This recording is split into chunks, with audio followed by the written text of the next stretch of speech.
안녕하십니까. 생각의 차이입니다. 저희는 배제 1학년을 담당하고 있는 선생님이고요. 저는 이보라입니다. 네, 안녕하세요. 저는 장은영입니다. 네, 안녕하세요. 저는 곽성범입니다. 이번 영상에서는 배제 1학년 1학기 중간고사 시험 범위 중 문학작품의 핵심적인 내용을 정리한 영상입니다.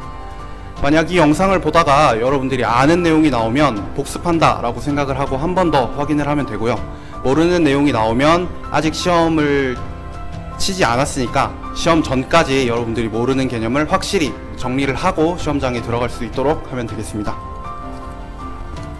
네, 진행 순서는 교과서에 실려있는 순서대로 진행될 예정이니까요. 우리 친구들 교과서 펴놓고 순서대로 작품 하나하나씩 살펴보면서 자기가 모르는 개념이 뭔지 알고 있는 개념이 뭔지 확인하는 작업 한번 거쳤으면 좋겠습니다.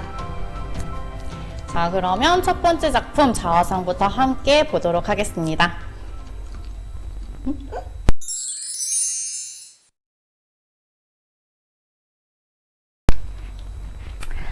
그럼 우리 친구들이 자화상이라는 시를 얼마만큼 잘 이해를 했는지 다음 활동을 통해서 한번 정리를 해볼게요. 첫 번째, 낮에서의 밤으로의 전개. 자, 이 시에서 시간의 흐름이 오전, 오후, 아침, 점심, 저녁 이런 식으로 흐름이 느껴지는 시어가 있었나? 그쵸, 이 부분은 없었죠. 자, 두 번째, 사나이의 모습을 묘사하는 부분. 물론 이 시에 묘사는 있긴 있어요. 우물 속의 자연의 모습을 자세하게 묘사하는 부분이 있었지만 사나이가 어떤 모습을 하고 있는지 그런 것들에 대해서 자세하게 설명하는 부분은 없었어. 그래서 이 부분도 X. 그리고 의미의 점층적 심화. 우리가 점층이라는 단어로 정리한 부분이 있었지. 2연하고 6연. 그치? 2연에서 우물 속에 있는 자연의 모습이 6연에 그대로 펼쳐지면서 하나 덧붙여진 게 있었어. 추억처럼 사나이. 바로 그 부분이 의미의 점층적 심화라고 이해를 하면 되는 거겠지? 그래서 이 부분은 맞는 설명. 우리가 수업 시간에는 점층적 반복 이렇게 표현법을 중심으로 정리를 했었어. 자, 그 부분을 추억처럼 있는 사나이가 결국에는 화자가 자신이 자아 성찰의 결과를 통해서 순수한 자아를 발견하면서 이 시를 끝맺을 수 있었으니까 그 부분을 의미적으로 보면 점층적 심화라고 볼 수가 있는 부분이에요. 그리고 갈등의 해소. 처음에 그렇게 이상적이고 아름다운 자연의 모습이 펼쳐지는 우물을 바라보면서 그 안에 비춰진 나의 모습은 어땠어? 그렇지, 나의 모습은 뭔가 불만족스러워서 미워 보였었죠. 자, 그랬던 모습이 마지막 6년에서는 어떻게 펼쳐지고 있었어? 추억처럼 있는 사나이의 모습을 발견하면서 이 화자가 내적 갈등을 해소하고 있었지. 그 부분을 현실적 자아와 이상적 자아가 서로 갈등 겪다가 화해를 한다. 이렇게도 해석할 수 있다 그랬죠. 자, 그래서 이 부분은 맞는 설명. 그리고 공감각적 심상. 자, 공감각적 심상은 이 부분이었지. 파란 바람. 일단 바람이라는 건 피부로 느껴지는 촉각적 심상이야. 자, 이 촉각적 심상에다가 파랗다라는 시각적 이미지를 덧입히고 있지. 그래서 공감각적 심상으로 볼 수 있어요. 그래서 우리 수능에서도 쪽빛바람이라는 구절이 공감각적 심상으로 출제가 됐었기 때문에 이 부분은 공감각적 심상으로 이해를 할 수 있을 거예요. 자, 맞는 표현이고. 자, 인식, 정서, 태도의 변화. 이 시는 시적 화자가 느끼는 정서 변화가 매우 극명하게 보이는 시였어. 3년에서 우물 속에 있는 이상적인 모습과 다르게 현실적 자아의 모습이 마음에 들지 않으니까 그 사나이의 모습을 밉다라고 표현을 했다가 자기 자신을 미워하니까 얼마나 가요 본인이. 그래서 여민의 감정을 느꼈다가 그 사나이가 그대로 있는 모습을 보면서 또 한 번 미웠다가 마지막에 추억처럼 있는 사나이의 모습을 발견하기 전에 자기의 순수했던 과거의 모습을 그립다라고 표현을 하는 부분이 있었지. 그치? 5연에서. 자, 이런 식으로 정서의 변화, 태도의 변화가 극명하게 잘 보이는 시였어요. 그래서 이것도 맞고. 자, 서사적 전개. 서사가 뭐예요? 이야기의 흐름, 시간의 흐름. 그치? 이 부분이 X였으니까 이 부분도 당연히 틀린 답이 되겠지. 이 시에는 시간의 흐름은 없어요. 자, 화자의 대상화. 대상화라는 말 어렵지. 이 시는 화자 자신을 한 사나이라고 표현을 하고 있는데, 자, 나라고 표현하지 않고 한 사나이라고 표현한 이유가 뭐 때문이라고 했었어요? 그치, 본인 자신을 객관화해서 자아 성찰을 조금 더 객관적 자세로 진중하게 하려는 태도를 드러낸다고 했었죠? 그래서 이 부분은 화자 자신을 객관화하고 있으니까 맞는 설명. 자, 그리고 자연 풍경의 변화. 자연 풍경을 묘사하고 있는 부분이 2년과 6년에 동일하게 있었어. 그런데 동일하지. 그치? 지금 설명한 것처럼 동일하게 반복되고 있었거든요. 그래서 변화 이 부분이 틀린 거야. 그대로 있어요, 자연은. 그래서 이 부분은 틀렸지. 자, 이런 식으로 우리가 이해한 시를 9가지 개념어를 통해서 한번 정리를 해봤는데 이해가 잘 됐나? 네, 다음 활동도 같이 이어서 우리 내신 정리해 볼게요.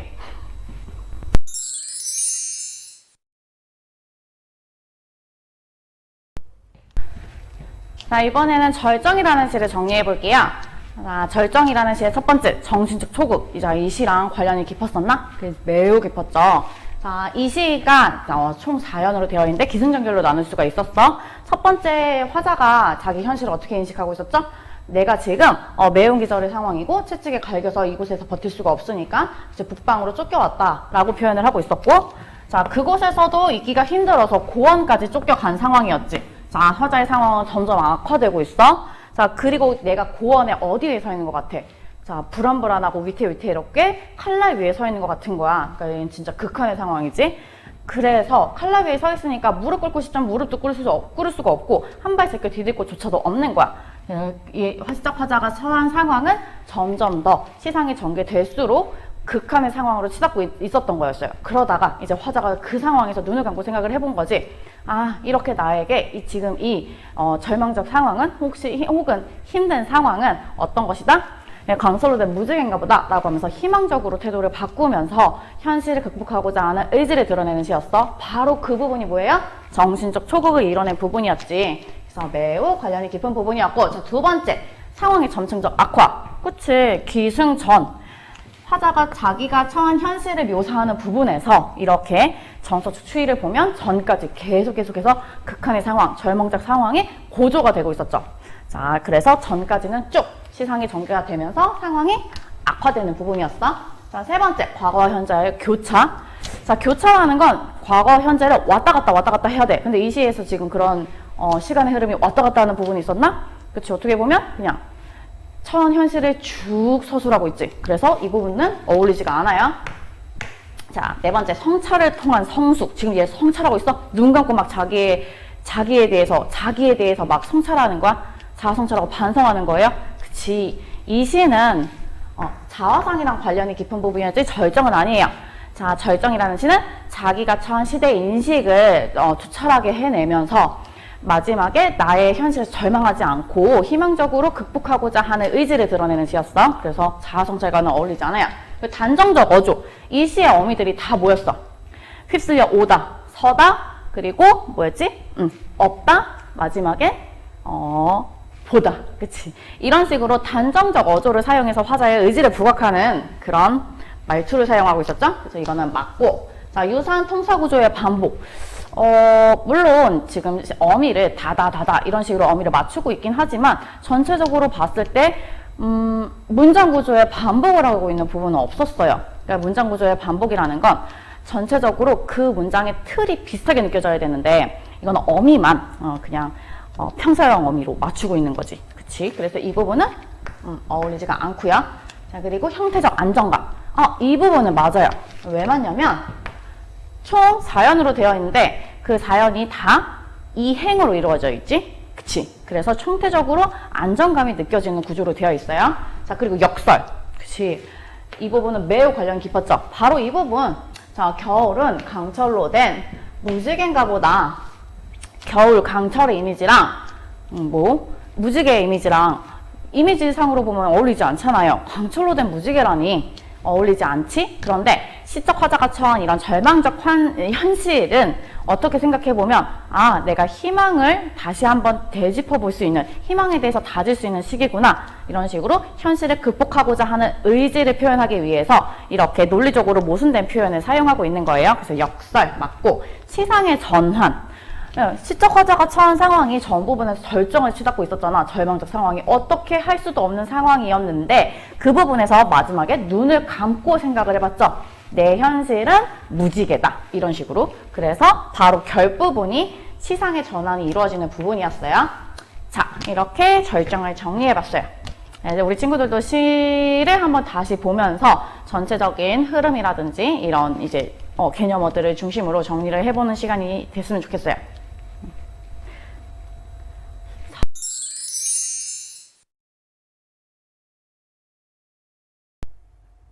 네, 그럼 이번에는 최척전을 설명할 수 있는 키워드들이 뭔지 함께 골라보도록 할게요.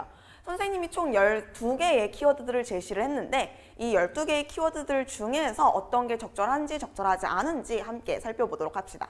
자, 가장 먼저 나온 키워드가 뭐였죠? 네, 맞아요. 가장 먼저 나온 거는 최척전은 국문소설이다 라고 하는 키워드죠. 자, 이거 OX? 그렇지, 이거는 X죠.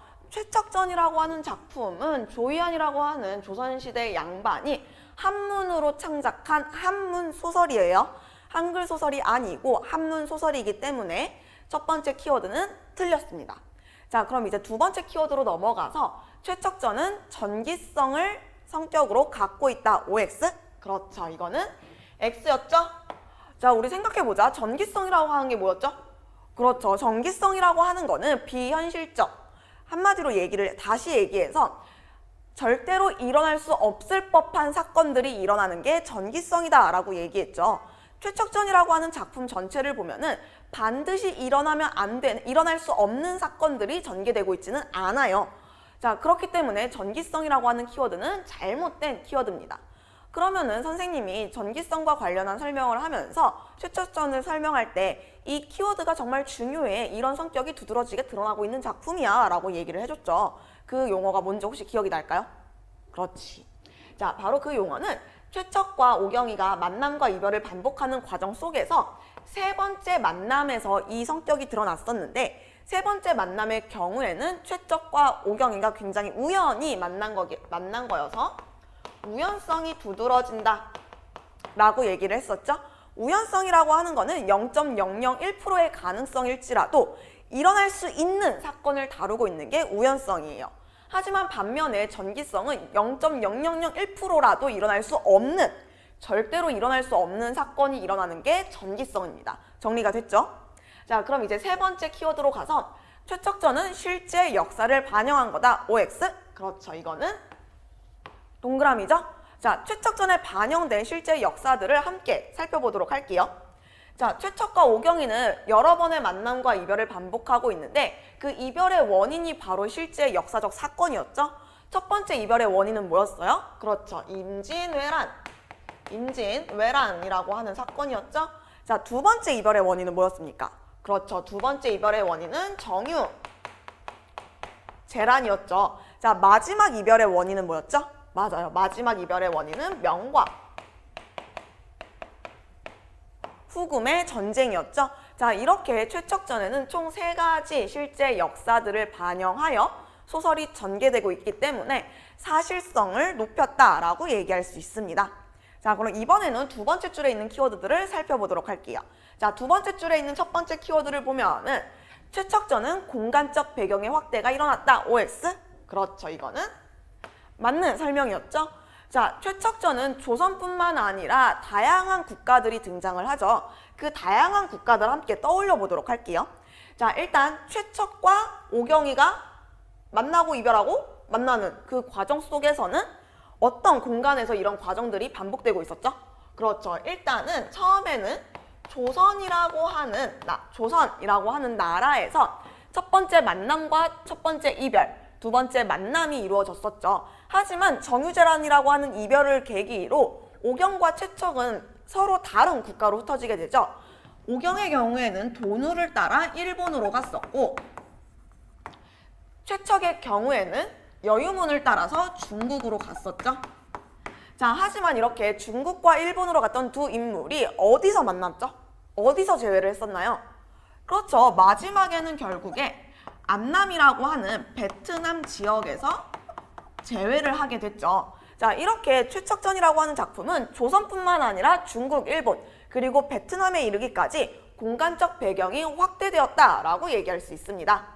자, 이제 또 다음 키워드로 넘어가서 최척전은 인물과 운명의 갈등을 다루고 있는 소설이다. OX? 그렇죠. 이거는 X죠. 자, 운명이라고 하는 거는 신이 인간에게 부여한 어떤 운명이라고 얘기할 수 있어요. 자, 그런데 이 작품에서 최척전이라고 하는 이 작품에서 인물들을 괴롭히고 고통에 처하게 하는 사건은 운명이 아니라 임진왜란, 정유재란, 명과 후금의 전쟁이라고 하는 사회적 배경에 의한 거였죠. 그렇기 때문에 최척전에는 인물과 운명의 갈등이 아니라 인물과 인물과 사회의 갈등이다 라고 얘기를 해야지 적절한 키워드가 되겠습니다. 자, 다시 또 넘어가서 최척전에는 작가의 신선사상을 긍정하는 부분이 드러난다. OX. 그렇죠. 이거는 X죠. 물론 최척이 오경과 헤어지고 혹은 여유문이 죽고 나서 나는 은둔하러 갈 거야 라고 얘기를 하긴 하지만 그렇다고 해서 이 부분이 작가의 신선사상을 긍정하는 부분이다 라고 얘기할 수는 없습니다. 자, 그럼 이제 세 번째 줄로 넘어가서 세 번째 줄의 첫 번째 키워드 함께 보도록 할게요. 최척전은 서술의 초점이 이동되고 있다. OX. 자, 이거 조금 헷갈리기 시작을 하죠. 이거 잘 생각해야 돼요, 여러분.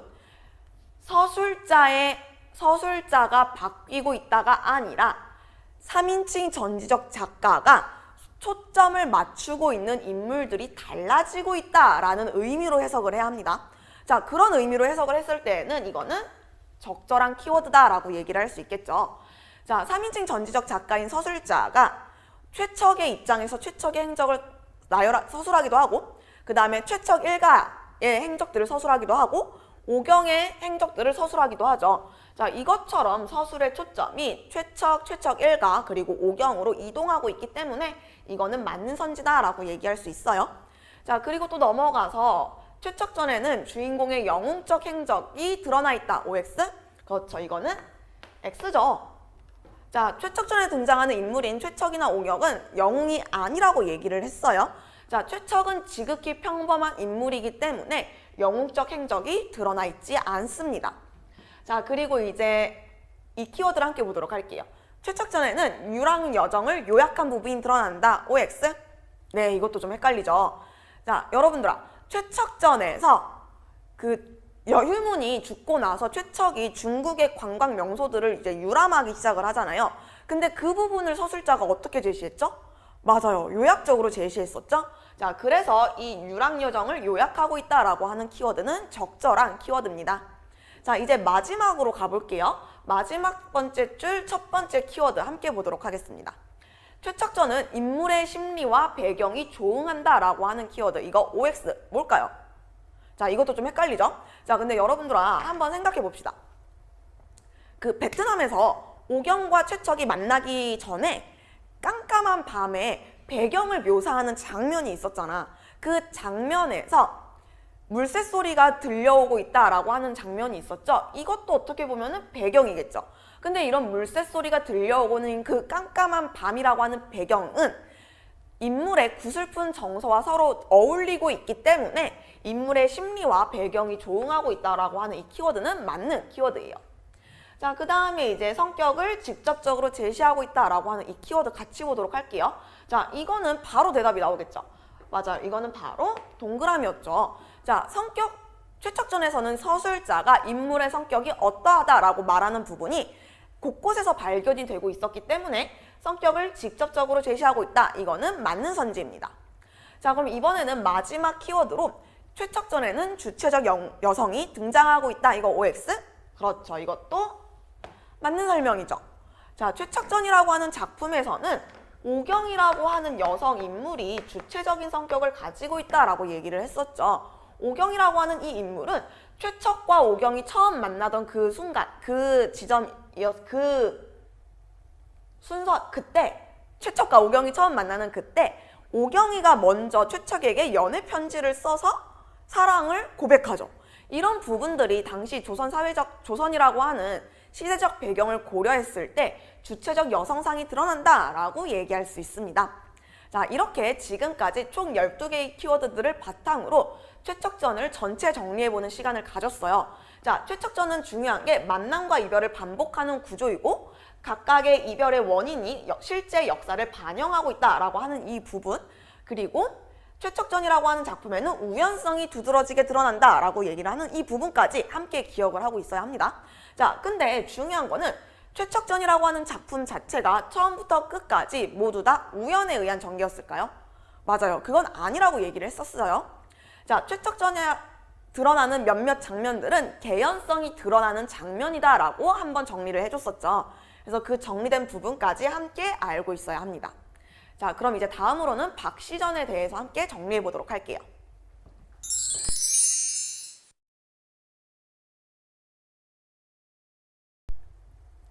자, 앞에서는 최척전을 설명할 수 있는 키워드들이 뭔지 함께 살펴봤었고, 지금부터는 박시전을 설명할 수 있는 키워드들이 뭔지 함께 살펴보도록 할게요. 박시전이라고 하는 작품은 별도의 제재로 실려 있는 게 아니고 최척전의 학습 활동에 실려 있었던 지문이었죠. 자, 박시전과 최척전은 서로 다른 성격이 두드러지기 때문에 어떤 부분에서 차이점이 있는지, 그리고 공통점은 뭔지 이 부분들을 분명하게 정리를 하고 가셔야 합니다. 자, 그러면은 박시전을 설명할 수 있는 키워드들이 뭐가 있는지 함께 살펴보도록 할게요. 자, 일단 첫 번째, 박시전에는 사건 속에 서술자가 있다. OX? 그렇죠. 이거 X죠? 자, 박시전의 시점이 뭐였어? 그렇지. 3인칭 전지적 작가 시점이었죠. 소설에서 3인칭 시점이라고 하는 거는 서술자가 사건? 그렇죠. 밖에 있는 거라고 얘기를 했었죠. 그래서 박시전에는 사건 밖에 서술자가 있다라고 하는 거 알고 있어야 되고요. 자, 그리고 두 번째, 박시전에는 전기성이 두드러지게 드러난 전기적 성격을 갖고 있는 작품이다. OX? 그렇지, 이거는 동그라미죠.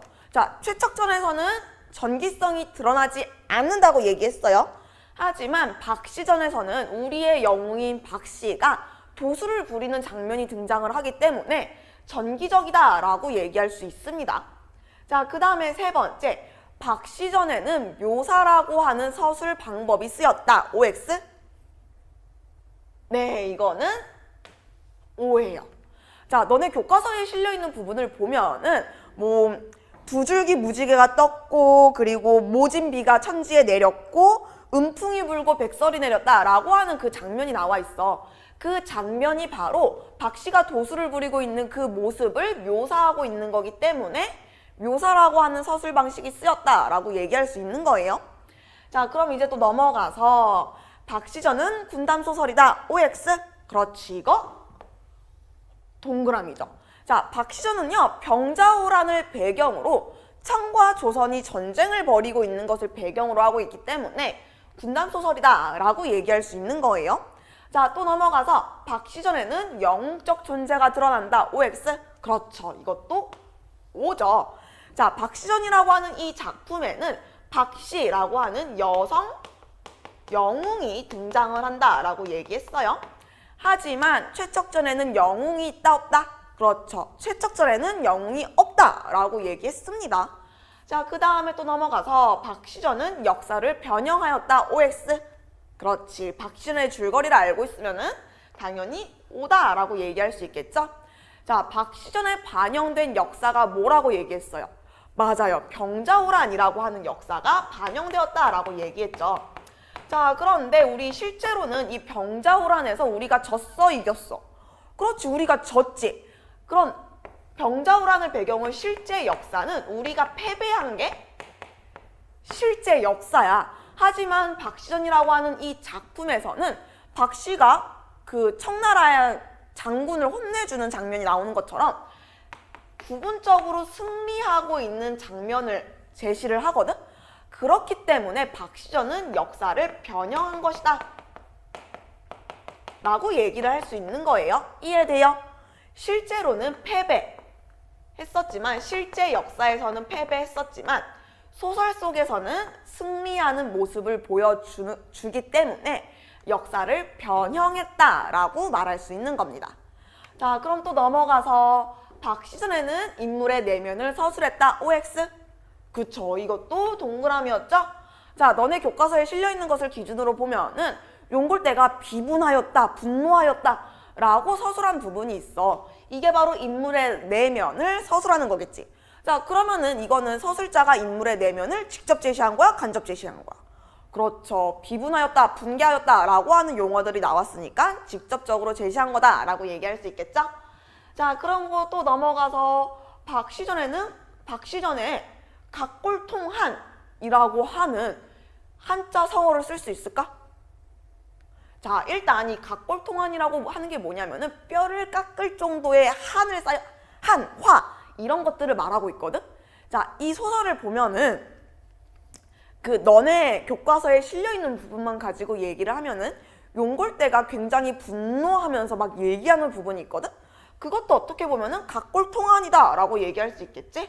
자, 그래서 이거는 맞는 키워드예요. 자, 그 다음에 이제 마지막으로 혼비백산이라고 하는 사자성어를 박시전에 쓸 수 있을까요? 자, 혼비백산이라고 하는 이 사자성어는요, 사람들의 정신을 혼을 쏙 빼놓을 정도로 정신이 없다. 이 의미를 갖고 있는 게 바로 혼비백산이거든? 그렇지. 너네 교과서에 실려있는 부분을 보면은 박씨의 도술로 인해서 청나라 군사들이 우왕좌왕하는 모습을 보이고 있어. 그렇기 때문에 혼비백산이라고 하는 사자성어도 박시전을 설명하는 용어일 수 있어요. 자, 정리가 됐어요. 자, 이것처럼 박시전은 별도의 제재로 실려있는 게 아니고 최척전의 학습활동으로 실려있는 작품이기 때문에 최척전과 박시전의 차이점이 뭔지, 공통점이 뭔지를 분명하게 알고 있어야 합니다. 그리고 배재고 같은 경우에는 사자성어 문제가 잘 나올 수 있기 때문에 각골통한 혼비백산과 같은 사자성어도 알고 있어야 해요. 이거는 비단 박시전에만 해당하는 게 아니겠죠? 최척전에서도 여러 가지 사자성어들이 등장할 수 있다라고 얘기했어요. 자, 그런 사자성어들까지 함께 정리하고 있으면 이번 시험에서 최척전과 박시전만큼은 잘 맞을 수 있지 않을까라고 생각이 듭니다.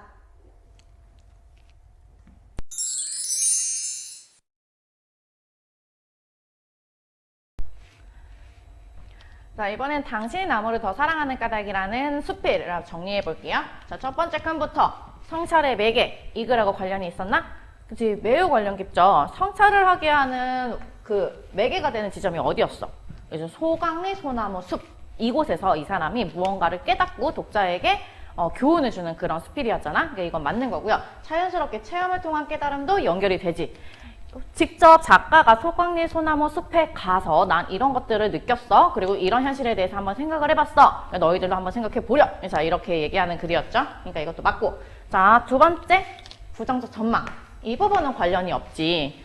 왜냐하면 소나무들이 아카시아나 화립스들한테 자리를 이렇게 내어주면서도 솔방울들을 무수히 달고 있는 것은 그들이 자손을 번식시키려는 거다. 혹은 뭐 희망을 포기하지 않는 거다라고 이야기를 하고 있었잖아. 자, 그래서 이 부분은 관련이 없어요. 이 희망을 포기하지 않으니까. 자, 비유와 상징. 이거 엄청 많지.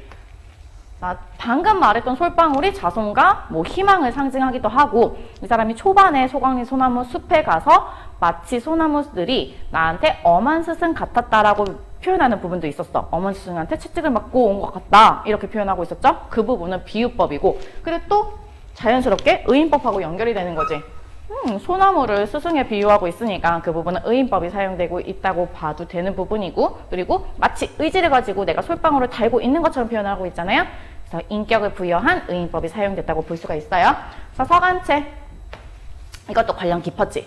이 글의 개성이기도 했어요. 자, 끊임없이 당신에게 뭐 이렇게 얘기를 하기도 하고 당신에게 엽서를 띄웁니다 라고 첫 부분을 시작하는 걸로 봐서 이 글이 편집글의 형식을 따르고 있다라는 걸 볼 수가 있었지. 그래서 수필은 형식이 자유로운 글이니까 이런 식으로 서간체를 쓸 수 있다는 거, 그거 같이 연결해 놓고. 주객전도, 이거는 그치, 어느 부분이었어요? 우리가 소비의 주체인 줄 알았는데 어떻게 돼버렸다? 소비의 객체로 전락해버렸다. 그치, 주체와 객체가 서로 바뀌었다라고 표현하는 부분이 있었죠. 그래서 그 부분, 그것도 소비의 쇠퇴에 대해서 비판하는 내용이었어. 자, 바로 그러면 쇠퇴 비판 또 연결되지. 시적화자란다. 이 글쓴이는 현대사회가 너무 소비를 무차별적으로 하고 있고, 자, 그리고 무한 경쟁으로 치닫고 있다, 이런 현실에 대해서 비판하는 메시지를 전달하고자 이 글을 쓴 거거든. 그래서 쇠퇴 비판도 같이 연결되는 거고요. 마지막, 독자와의 공감대. 당신이 그렇게 나한테 말을 했고 내가 그거에 대해서 뭐 이해를 했다, 나도 그렇게 생각한다 라고 얘기하는 부분들도 있었고, 전체적으로 봤을 때 글쓴이가 당신은 나에게 그렇게 말했습니다, 당신은 어쩝니다 하면서 끊임없이 당신을 부르고 있어요. 이거는 뭐야? 독자를 글 안으로 끌어들이기 위함이었어요. 자, 그러면서 생기는 효과들은 뭐였지? 글에 집중도 할 수 있게 되고 자연스럽게 주제를 이해하게 되는 거잖아. 독자가 글 안으로 들어왔을 때 내가 그 대상이 된 것 같으니까 훨씬 글의 주제에 접근하기가 쉽겠죠. 자, 그런 것들을 위해서 아마도 그 작가는 이렇게 독자를 당신이라고 표현을 하면서 독자와 상호작용을 하고 있다는 걸 우리가 이미 수업 시간에 정리를 했었어요. 자, 이렇게 당신의 소나무를 더 사랑하는 까닭, 나무를 더 사랑하는 까닭 정리해봤는데, 특히 비유와 상징, 다양한 표현법이 사용되고 있었으니까 그런 것들을 중점적으로 작가가 말하고자 하는 메시지가 뭔가 정리해보면 이 작품이 다 잘 이해가 될 거예요.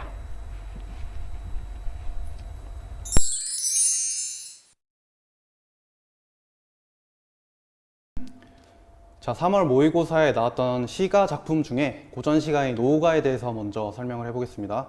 오호가 같은 경우는 선생님이 미리 여기 정리를 해놨어요. 여기 보면 1수에서 6수까지의 내용이 있죠. 자, 여러 개의 수가 존재하는 이런 시조를 뭐라고 해요?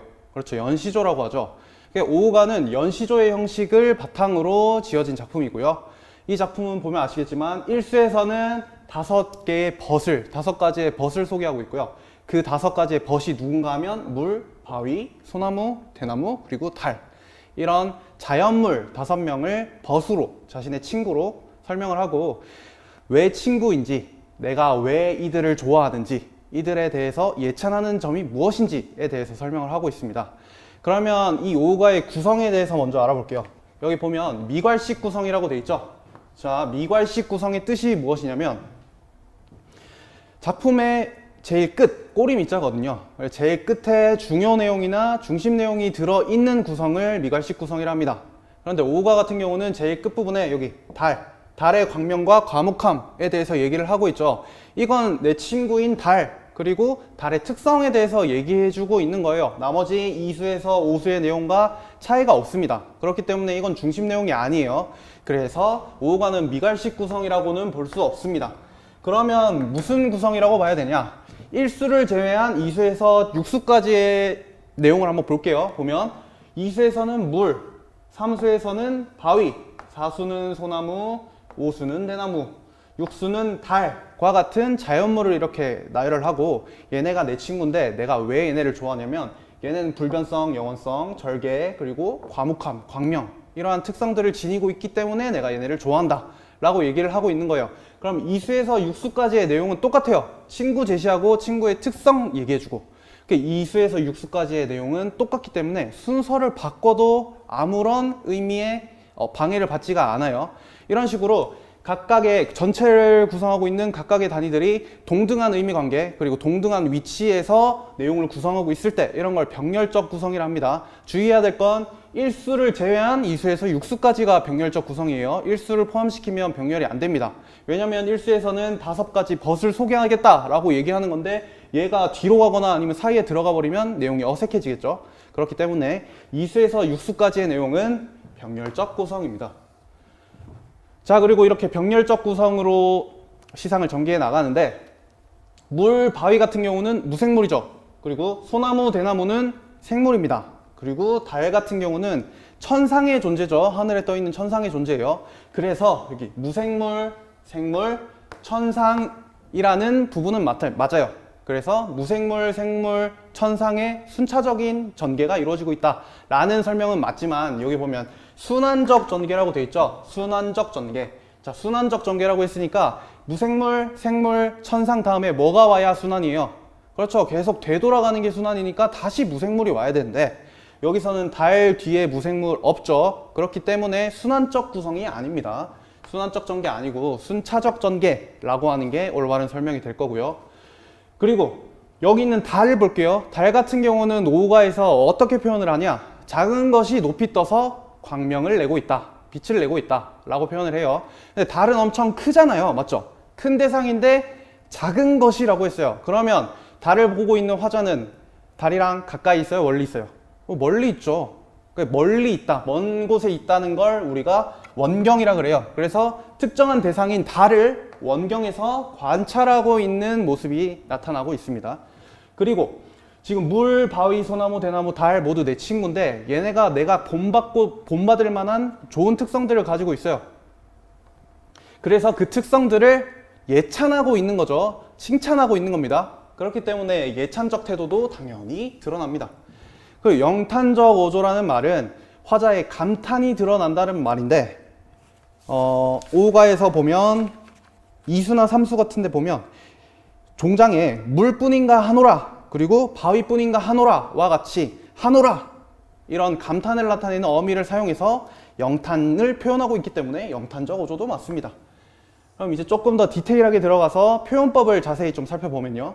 대구 같은 경우에는 선생님이 말했죠. 2, 3, 4, 5 모두 대구를 이루고 있습니다. 이건 학력평가 선지에도 그대로 나와 있어요. 2, 3, 4, 5수에는 모두 대구가 일어나고 있다. 대구가 나타나고 있다. 선지에도 있는 내용입니다. 꼭 기억해둬야 되고요. 자, 그리고 서리법. 서리는 어디 있냐? 서리도 똑같이 학력평가 해설지에 나와 있어요. 4수, 5수, 6수에 보면 눈서리를 모르느냐, 어이 비었느냐, 너만 하니 또 있느냐와 같이 야 이런 식으로 의문형 어미를 활용하고 있죠. 이 의문형 어미는 실제로 물어보는 게 아니라 서리적인 물음인 겁니다. 그래서 서리법도 사용되고 있습니다. 그래서 대구, 서리 모두 사용되고 있고요. 대비도 이 작품을 이루는 중요한 표현 방법 중에 하나죠. 이 대비는 어디서 나타나냐? 물 같은 경우는 뭐랑 대비를 시키냐면 구름, 바람과 물을 대비시켜요. 그리고 바위 같은 경우는 풀이랑 꽃으로 대비를 시키고 있고, 소나무 같은 경우는 구체적인 대상을 지정해 주진 않았어요. 그렇지만 푸르다가 누래지는 일반적인 나무의 특성을 제시하고 그 나무와 소나무를 대비시키고 있습니다. 2, 3, 4수에는 대비가 드러나요. 근데 나머지 연에서는 대비가 드러나지 않습니다. 그래서 대비도 맞고, 의는 당연히 맞죠. 5명의 내 친구를 소개한다 그랬는데 친구가 자연물이에요. 자연물은 사람이 아니죠. 사람으로 표현했기 때문에 의인법 나타나고 있습니다. 그리고 시각적인 감각을 사용한 부분은 구름빛이 좋다 하나 검기를 자로한다 와 같이 검은 색상을 나타내거나, 또는 아까 소나무와 대비되는 일반 나무의 특성이 푸르거나 누렇거나 푸른색과 노란색을 지금 사용하고 있죠. 그렇기 때문에 시각적 심상은 굉장히 많이 나오고 있어요. 그리고 청각적 심상은 2수에 보면 중장에 바람 소리 말다 안 할 때 바람 소리가 나오죠. 청각까지도 있다고 볼 수 있는데, 촉각이나 후각 같은 경우는 작품에서 찾을 수 있어요, 없어요? 작품에 촉각, 후각은 없습니다. 없기 때문에 고르면 안 돼요. 그리고 마지막으로 구체적 대상인 물, 바위, 소나무, 대나무, 달으로부터 어떤 특성을 이끌어내고 있냐면, 물과 바위와 소나무, 대나무는 변하지를 않아요. 대비된 대상들은 변하는데 얘네는 변하지를 않아요. 대나무는 대비되는 대상이 없지만 얘도 변하지 않는 특성을 가지고 있어요. 그래서 얘네는 다 불변성을 지니고 있는 존재. 그래서 불변성이라는 추상적 의미를 발견하고 있는 거죠. 그리고 달 같은 경우는 광명, 밝음을 나타내고 또 과묵함을 나타내죠. 달이라는 구체적 대상을 바탕으로 추상적 의미인 광명과 과묵함을 이끌어내고 있습니다. 그래서 이 시에서는 구체적 대상으로부터 추상적 의미를 발견하고 있다고 할 수 있습니다.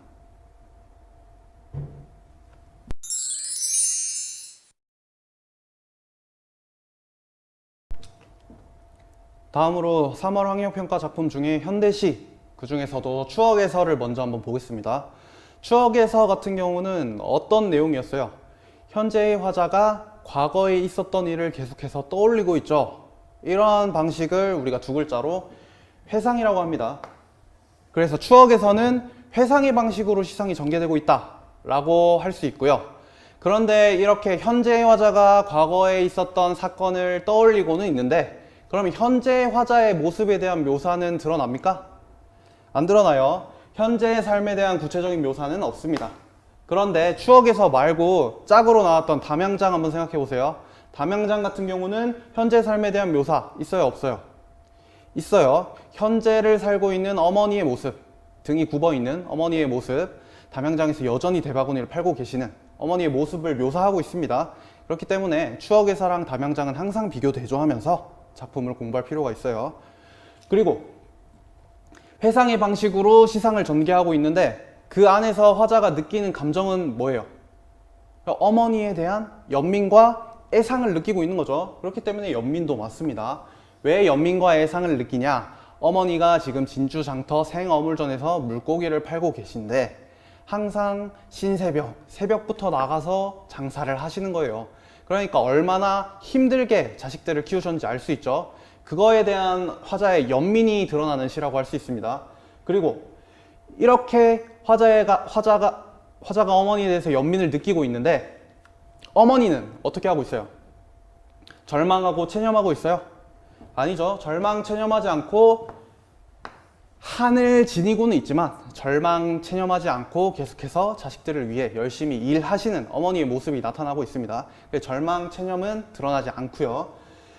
이러한 어머니가 힘들게 일하는 상황에서도 화자는 어머니를 돕기 위해 어떤 행위를 해요? 행위를 하지 않습니다. 화자의 능동적 행위도 나타나지 않아요. 그냥 화자는 이 당시에 너무 어렸기 때문에 능동적인 행위까지 나타나지 않고 뭘 하고 있냐? 골방에서 손시리게 떨고 있어요. 어머니가 없기 때문에 어린아이 입장에서는 무섭고 두려울 수 있었겠죠. 그렇기 때문에 능동적인 행위는 하지 못했던 것으로 확인할 수 있죠. 그리고 모의고사 선지에도 나왔었는데 의문형 표현이 반복되고 있습니다. 의문형 표현이 어디서 반복되느냐? 은전만큼 손 안 닿는 한이던 가, 그리고 손시리게 떨던 가와 같은 의문형 어미 가를 활용하고 있고, 이러한 의문형 어미를 반복하고 있죠. 그럼 반복을 통해서 우리가 얻을 수 있는 효과는 뭐예요? 그렇죠. 운율 형성, 그리고 리듬감을 형성하고 있다 라고 대답하면 됩니다. 그리고 디테일한 표현법 한번 확인해 보겠습니다. 먼저 지규법 어디 있어요? 지규법은 옹기들 같이, 그리고 은전만큼, 이런 식으로 지규를 활용하고 있고요. 반복은 손시리게 떨던 가, 손시리게 떨던 가, 반복을 통해서 화자가 느끼는 감정을 강조하고 있고요. 그리고 도노법은 어디 나와요? 도노법, 이렇게 울엄매야 하면서 어머니를 부르는 형식이 나타나고 있죠. 그래서 지규법, 반복법, 도노법 모두 나타나고 있습니다. 그리고 연상의 기법을 활용을 하고 있어요. 이 연상의 기법은 어느 부분에서 나타나느냐? 여기 선생님이 써놨습니다. 빛바라는 눈깔들을 보고 무엇을 떠올렸냐면 은전을 떠올린 거예요. 은전. 자, 빛바라는 눈깔들을 통해서 은전도 반짝이니까 은전을 연상한 겁니다. 그리고 달빛 받은 옹기들, 얘네도 반짝반짝 거리죠. 이걸 통해서 뭘 연상했어요? 어머니의 눈물을 연상한 겁니다. 어머니의 눈물. 그래서 연상도 사용되고 있는 거고, 결국 어머니의 한을 눈물이라는 이미지로 압축해서 형상화하고 있다고 볼 수 있겠죠. 어머니의 한을 눈물이라는 이미지로 압축해서 형상화하면서 시상을 마무리하고 있습니다. 그렇기 때문에 어머니의 한을 눈물 이미지로 형상화하는 것도 맞는 설명입니다.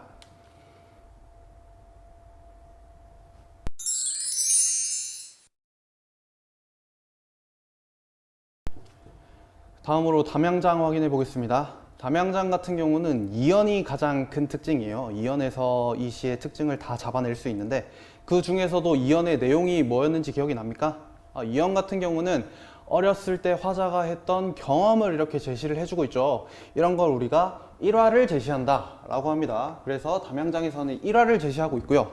이 일화 속의 내용이 뭐였는지 기억나요?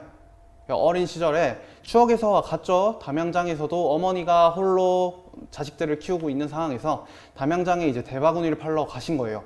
가셨는데 집에 남아있는 자식들 입장에서는 어머니도 보고 싶고 외롭고 쓸쓸하잖아요. 그러니까 무슨 생각을 하냐? 마중을 가야겠다. 어머니가 돌아오시는 길에 마중을 가야겠다 하고 점심에 고구마 하나 먹고 마중을 가는 거예요. 이 마중 가는 상황에서 시간이 길어지다 보니까 밤이 된 거예요. 낮에 출발해서 밤이 됐는데, 밤이 되면 어린아이 입장에서는 어때요? 무섭죠. 그러니까 여기서 생각을 하게 되죠. 계속 어머니를 따라가야 되나? 어머니 마중을 가야 되나? 아니면 그냥 다시 집으로 돌아가야 되나? 이렇게 생각을 하게 됩니다. 이렇게 이러지도 못하고 저러지도 못하고 망설이는 상황을 제시한 거예요. 그럼 이런 걸 문학적 용어로 우리가 뭐라 그래요? 그렇죠. 내적 갈등이랍니다. 그래서 화자의 내적 갈등이 드러나고 있는 거예요. 그리고 이 일화는 화자가 겪었던 내용이죠. 그러면 화자는 작품 안에 있을까요? 밖에 있을까요? 작품 안에 있습니다. 그래서 작품 밖 화자라는 설명은 틀렸어요. 작품 안에 있는 화자가 자신의 일화를 얘기해 주고 있는 겁니다.